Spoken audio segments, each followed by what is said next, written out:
One of our favorites, Jeff in Detroit, is on the program. What's up, Jeff?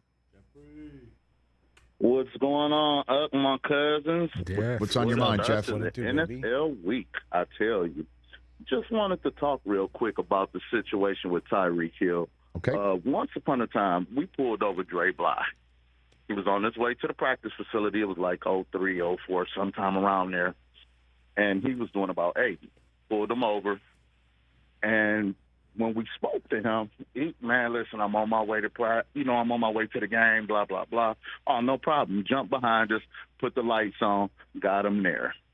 Guess who had sideline tickets for the next game? That'll be you. Now, exactly. Now, the situation that I don't know exactly what happened, but for some reason, when people crack their windows, police hate that. And there's no law against it, but they just take it as a sign of disrespect. It's like you can get your information through the window and receive it through the window. I never took it personally because people are people. You know what I'm saying? But in a situation like that, I believe that's what triggered the police officer because there was absolutely no reason to do him like that. I mean, he's a part of the city. You're a part of this city. You know what I'm saying? Especially if you're on a detail for Miami. It was unheard of. Well, I mean, I feel real bad for it. Well, a couple of questions here, Jeff. How, again, we've known each other for 10 years, you calling into the program. How long were you a cop, Jeff? I was a cop from 1996 to 2007. So, because when you said trigger, it seemed, I mean, again, way more than trigger. I mean, it went from like 0 to nuclear. From my point of view watching this.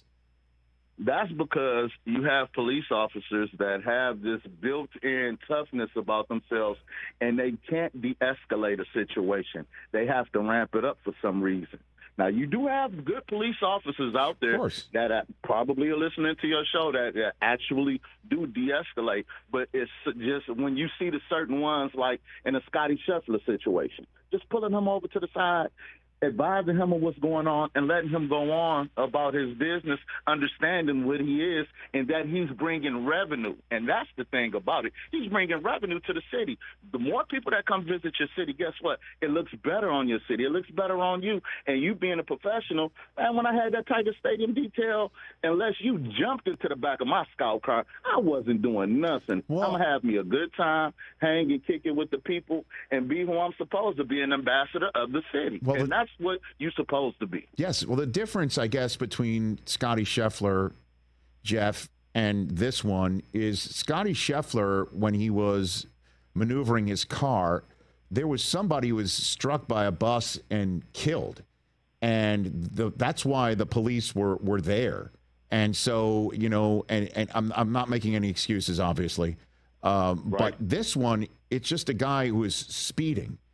And that's what the body cam showed. It was just speeding, and it was a game day, and everybody's just driving, getting to the game.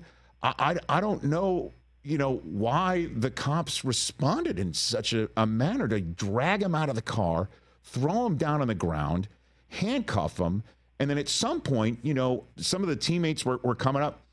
I mean, the Walter Payton Man of the Year was cuffed, Jeff. I mean, and Calais Campbell. You have these police officers that are they feel like their badge give, and see, it's all in discretion. You have certain police officers that, when they were younger, they were bullied. Now, their tone is absolute, because you could hear it in the video. As soon as he said, roll the window down, you're getting arrested. And I mean, there was no in between. Either roll the window down or you're getting arrested. There's no law against just cracking your window and receiving a citation. There's no law against it, but it's the ego part of it. It's, I'm the law. This is my domain, and you're going to do what I say. That's the problem. Jeff, you're the best. Thanks for chiming in on the subject and giving your perspective. perspective. You guys later. Jeff in Detroit. Hey, Jeff. What'd you think when you watched this video, TJ? I wanted to see the body cam footage, of course, first before I said anything. Listen, we all did in this world. You never know until you see it. So I was seeing the passerby footage, and that in itself was just like hard to watch. You know, here you've got a guy who is an ambassador for the city. The Dolphins are really involved in the community. I know that for a fact. And so you've got this guy, what you're initially seeing is Tyreek Hill laying face down on hot pavement, getting taken down in another video by an officer, while people walk up and down the sidewalk behind him wearing Dolphins jerseys. And I'm sure someone probably had his jersey on. So as Richard Sherman said yesterday, it's the embarrassment first and foremost. Like, that's embarrassing and that's scary. But that's the video that you were saying you saw on Sunday that passersby were shooting. What about the body cam footage? Now you get the body cam footage and you kind of, people love to say, if you only would have listened or if you would have complied. And as I said on this show before, I was simply walking down my own street one day when I got rolled up on and handcuffed. I wasn't doing anything and I complied, So you can just be minding your own business or you can be complying. And if someone is a little bit of a hardo, you get some of these officers, like he said, and it's usually Mike, the second guy who comes onto the scene. Yes. The first guy who was engaged with him, they seem to be having, a conversation. And I've seen this hundreds of times on television. It's the second guy that comes over. Yep. Now, he's got to be Billy Badass. He's got to prove that he's the man, and he's the one who pulled him out the car and escalated the situation when it didn't have to be that way. So people wonder why there's this disconnect. It's because you're afraid. Like, you guys don't have the same fears that I do. If I hear a siren, bro, it's not like, oh, let me get out of the way. It's like fear takes over from my entire body. I tense up and I feel fear. And I know all officers aren't bad, obviously. I got pulled over on Rose and Lincoln one day because my headlight was out. This officer, not only did he put me on game, he told me that my license plate came back as my car was stolen. But the thing was, he took time to talk to me before he ran the plate. And then he told me, your plate came back stolen. And he told me this was the conversation he had with whoever was on the other line. And he said, no, I don't believe it about him. Run the plate again. They ran the plate again and turned out that they put an extra E in my license plate. So, and he came up to me and, like I said, he put me on game. He told me essentially that I was lucky that I got him and not one of his fellow officers who might be a little, and that's how he left. He goes a little, and he did that to me, kind of letting me know that, like, some guys are going to be a little aggressive. He told me what to do if it happened again. He goes, you might get pulled over again because they might misread your plate.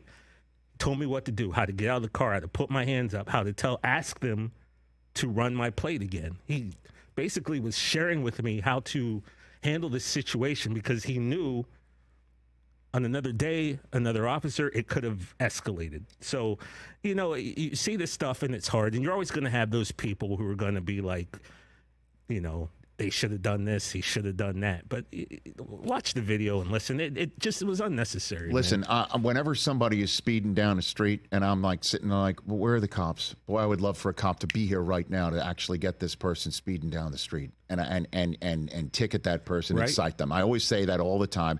And watching the body cam footage, you do see Tyreek just zip down the street, okay?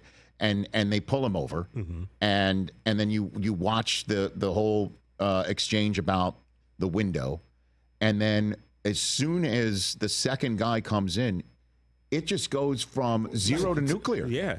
And I'm watching this and I'm horrified. I have never, and that's what Mike McDaniel said in a tear-filled 4 minutes that I think everybody should seek out, saying that, the thing that F's him up about it is that he doesn't know how it feels.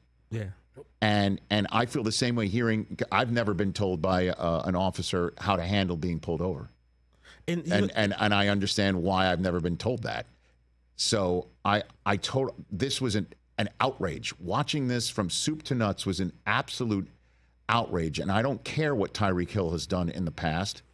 I don't care about any of that. He did not deserve to be yanked out of the car and thrown down on the ground and be told to stop crying when he's saying that he had knee surgery. And I understand some people might be like, then he should have rolled his window down. You don't deserve to have your car door popped up and you dragged out on the ground. Yeah. And then when Jonnu Smith is like, and the police are saying, this has nothing to do with you. It has everything to do with him. Has everything to do with him, has everything to do with the community, has everything to do with anybody. And again, the Walter Payton Man of the Year, the Man of the Year was thrown in cuffs. And he was, you just watch the body cam footage. He's not being threatening. No, He's not being threatening by any stretch of the imagination. That's the thing that worried me, because you have him had a 6'8", 330-pound man. Now the chances of something going really bad because they're afraid of him. I understand that. That I understand. But the whole thing, soup to nuts, was an outrage. Just, the Dolphins put out a very strident statement. I know there are a lot of people who think these police officers should be fired. You do. I do, as an ex-cop. To me, I told TJ, I said it completely. That was insane what they did for a moving violation or a supposed moving violation. That's not even, if it's a felon or someone like that, and the car comes back as this guy just robbed banks, totally different story. Then I understand these guys coming in with that. That second guy came in so fast. He came in hot, man. Exactly. It's and then Tyreek insane. is just standing there, and he's putting him in a chokehold and flips him over. Are you kidding me? While he's yelling to Johnny Smith, call Drew Rosenhaus. I wore a gun, and that disgrace as an ex-cop that wore a gun. Crazy. I can't. Or in a badge, I can't believe that those guys did that. And see, here's what happens now, right? Now you're going to get another situation where someone's going to get pulled over and that person's going to run. And something's going to happen. Well, why are they going to run? Because now they're afraid. Yes. Because now fear is instilled in them because they saw this. As opposed for them handling the situation in the same way that the police officer who once upon a time pulled you aside handled it with you. And again, I just want to say this too. We are not anti-police. Please understand that. No. My brother-in-law. By any stretch of the imagination. We are anti-police acting in the manner that this body cam footage revealed.